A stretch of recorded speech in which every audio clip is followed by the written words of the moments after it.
So this is 5.2 to 5.3. This is parallel lines, and this is also known as, make sure you have enough paper, because you're going to be taking lots of notes here. Lots of theorems, postulates, some other stuff thrown in there. So please, please, please make sure you're taking good notes. Okay, so let's move right along. Our objectives. Now this is covering 2 chapters, so make sure you are understanding that this is going to be a little bit longer than the others. 5.2, we're going to apply the exterior angle inequality theorem. We are going to use various methods to prove lines parallel. And from 5.3, we're going to apply the parallel postulate, identify the pairs of angles formed by a transversal cutting parallel lines. Now this right here, that might be a little confusing to you. You might not know what a transversal is. So transversal, as far as parallel lines go, let's say you've got 2 lines that are parallel. Come on. Okay, it doesn't want to do my line, so let's say these are my parallel lines. A transversal, if you've got these 2 parallel lines, transversal would be the line that runs through both of them. Okay, so that is the transversal right here. Transversal. Right there. And finally, apply 6 theorems about parallel lines. Alright, so the exterior angle inequality theorem states an exterior angle of a triangle is formed whenever a side of the triangle is extended to form an angle supplementary to the adjacent interior angle. So let's start with this exterior angle. That's that right there. Okay, this section, that's the side of the triangle that is extended to form an angle supplementary. So this is going to be supplementary to this, which is the adjacent interior angle. So what about these 2? What do we call these 2? These have names. What about this? Well, those are called the remote interior angles, just for future reference. Now there is something that goes along with this, okay, and that is theorem 30. The measure of an exterior angle of a triangle, now remember that is that one right there, the measure of that is greater than the measure of either remote interior angle. So if I have this right here, BCD, so this angle, it is greater in measurement than either of these 2. Okay, obviously this angle, you know, this could be different, but this is always going to be greater than these 2. Keep that in mind, please. All right, so that's something that may come in handy a little bit later on, especially if you're given some kind of algebra problems related to this. So just remember that one. That's theorem 30.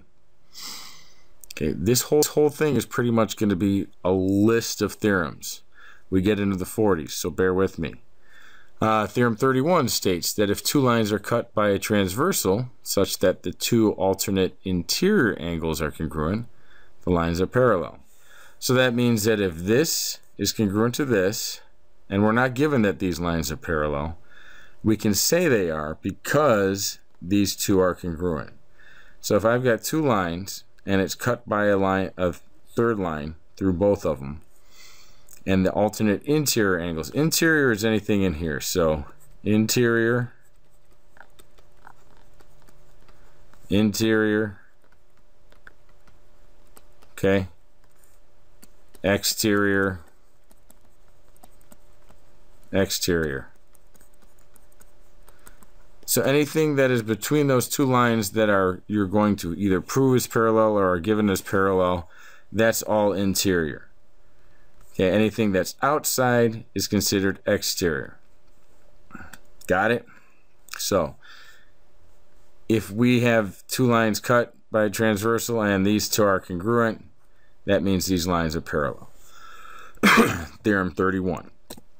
Theorem 32 states that if 2 lines are cut by a transversal such that 2 alternate. Now, alternate means either side of the transversal. I should have specified that earlier, but alternate means, okay, you've got, this is a transversal, you need an angle on this side and an angle on that side of the line. Okay, so if two alternate exterior angles, okay, and they have to be, okay, so we've got one on one side, this one, on one side of the parallel lines. On the other side of the parallel lines, this one over here has to be opposite that. So kind of imagine if you put them together, they'd be vertical angles. So if those two are congruent, that again means the lines are parallel. That's 32. Theorem 33 states that if two lines are cut by a transversal such that corresponding angles are congruent, the lines are parallel. Corresponding means they're basically in the same place. One's interior, one's exterior, but they're on the same side of either line. So this one's above the line, this one's above the other line. And if those are congruent and on the same side of the transversal as well, then these lines must be parallel. Couldn't be this one, has to be this one right here. Okay? Theorem 34 says that if two lines are cut by a transversal such that two interior angles on the same side of the transversal are supplementary. So supplementary, remember, means equal to 180. So if you've got two interior angles, so meaning in between the two lines that you're going to prove are parallel, same side of the transversal, so these are both on this side. If this is supplementary to this, or vice versa, basically together they add up to 180, then these lines are parallel. That's theorem 34. Theorem 35 states that if two lines are cut by a transversal such that two exterior angles on the same side of the transversal are supplementary, then the lines are parallel. So exterior, outside of the lines, same side of the transversal. Okay, if these are supplementary, equal to 180, then these lines are parallel. That's theorem 35. And this should be theorem 36. Sorry. If two coplanar lines are perpendicular to a third line, they are parallel. So you've got three lines, and these two are both perpendicular to the same line. That means they're parallel.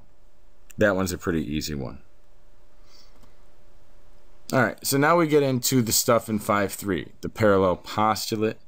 You're going to notice that a lot of this is the converse of what we just did. Now remember, converse definitions always works, theorems and postulates not always, but with these they do. Kind of. The congruent part kind of stays where it's at, but you'll see what I mean by that. So we've got a postulate, and this is a parallel postulate, and this is going to be important. Through a point not on a line, there's exactly one parallel to the given line. Meaning, I've got a point not on line A. There's only one line that can possibly be parallel to point A, and that would be this line. Okay? If it was any other line, it wouldn't be parallel. Sooner or later, it would intersect. So remember that one. Alright, now, angles formed when parallel lines are cut by a transversal. So before you were using angles to prove parallel, now you're going to be given parallel, which will help you prove angles, or figure out angles. Alright, so theorem 37 states that if two parallel lines are cut by a transversal, each pair of alternate interior angles are congruent. And when you see this stuff in the parentheses, that's a shortened way of writing it in your proofs.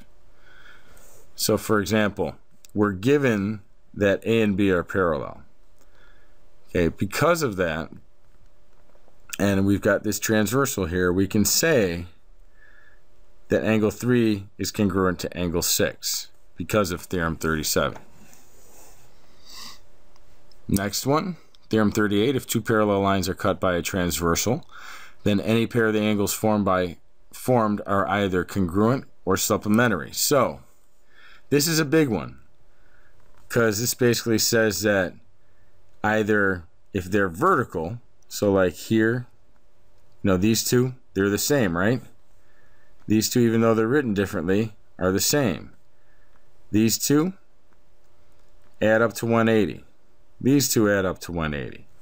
Okay, if I wanted to, I could say that any pair of any, I could pick this one, and then I could say, okay, well, I'm just going to randomly pick this one. Okay, any pair are either congruent or they're supplementary. So they're either the same or they add up to 180. So it doesn't matter which two you pick, it's one or the other, as long as the lines are parallel. So keep that in mind. That is a big one. So Theorem 39 states that if two parallel lines are cut by a transversal, each pair of alternate exterior angles are congruent. So we've got two lines that are parallel. We're given that, cut by a transversal. So that means that this, oh, what happened? Go back. My ink is gone. There we go. That is congruent to that. Exterior, alternate. So exterior means outside the parallel lines. Alternate means one is on this side, one is on this side. So if you're given parallel, alternate exterior angles are congruent. Okay, Theorem 40. If two parallel lines are cut by a transversal, so again, same thing, two parallel lines cut by a transversal, each pair of corresponding angles are congruent. So parallel, corresponding means same side of the transversal, one's interior, one is exterior, but basically the same spot. Okay, this is what I mean by same spot. They would mirror each other. Well, not mirror, but it's kind of like a slide. It's the same thing, just moved up or down. Theorem 41. If two parallel lines are cut by a transversal, then each pair of interior angles on the same side of the transversal are supplementary. So what's this going to look like? Two parallel lines, transversal. Same side of transversal. Both interior. That means that this and this equal 180 degrees. Always. Always. Got it? Good. Alright, Theorem 42. If two parallel lines are cut by a transversal, again, each pair of exterior angles on the same side of the transversal are supplementary. Supplementary means, again, 180 degrees. So, cut by a transversal, two parallel lines. Exterior angles means if you have two parallel lines, they are going to be on the outside, right? And on the same side of the transversal means if I have a line like this, notice same side of the transversal, exterior, exterior. We got this and this, they equal 180 degrees. Theorem 43. In a plane, if a line is perpendicular to one of two parallel lines, it is perpendicular to the other. So, basically, if I've got two parallel lines and it's perpendicular to one, must be perpendicular to the other. Has to be. Because it's the same line, transversal cutting through two parallel lines. Got it? Good. Theorem 4. Oh, God, I did it again. Theorem 44. In a plane, if a line is perpendicular to one of... Whoa, did I just do the... Nope. In a plane, if a line is parallel... Sorry, long weekend. To one of two parallel lines, it is parallel to the other. So if I was given, for example, that C was parallel to A and A was parallel to B, that would mean that C was parallel to B. And you might notice that this is kind of like a chain of reasoning way back from the beginning. That's saying if these two are parallel and these two are parallel, then this has to be parallel as well. Okay? Sorry about the confusing bit there. My bad. And last but not least, I want to leave you with this long proof. All right, and I'm going to kind of give you some hints. We've got figure ABCD, and AD is parallel to BC. So you're given that. You're also given that AB is congruent to DC, and that AB is not parallel to DC, and you need to prove that angle B is congruent to angle C. Now, this is going to get confusing, but you're going to want to connect, you're going to want to treat this like a point. I put that there as a bit of a hint, and you're going to say, okay, I'm going to draw a line in here that's going to be parallel to that by the parallel postulate. So I'll kind of get you started. So we've got figure ABC with AD parallel to BC, and AB is not parallel to DC. That's a given. Now notice I didn't use all my givens right away. That's fine. I'm doing that for a reason. So we would draw in that DE is parallel to AB because of the parallel postulate that states through a given point there is only one parallel line. Remember, E wasn't there. Okay, we just kind of added that in. So just so that we know that, let me do that in kind of a different color. We would add that point in. So if you had been given this, it wouldn't have had E on it. You would draw it in. And then you would draw AE because you drew this point, and you could say that 2 points determine a line. So now you would go through and use some of what you've learned about parallel lines and angles formed by parallel lines, because now we've got BA and DE are parallel. Okay, so take what you know about angles and whatnot and use that and try and prove this. Hopefully you can. If you can't, that's fine. But that's going to be the proof of the day. So I got you started. This has quite a few steps, somewhere around 10. I don't want to give it away, so but I will say it's got more than a few. You have to prove, you're eventually going to want to prove that BAE and DEA are congruent. So that's kind of another little helpful hint. And that's about all I'll give you for right now. Okay?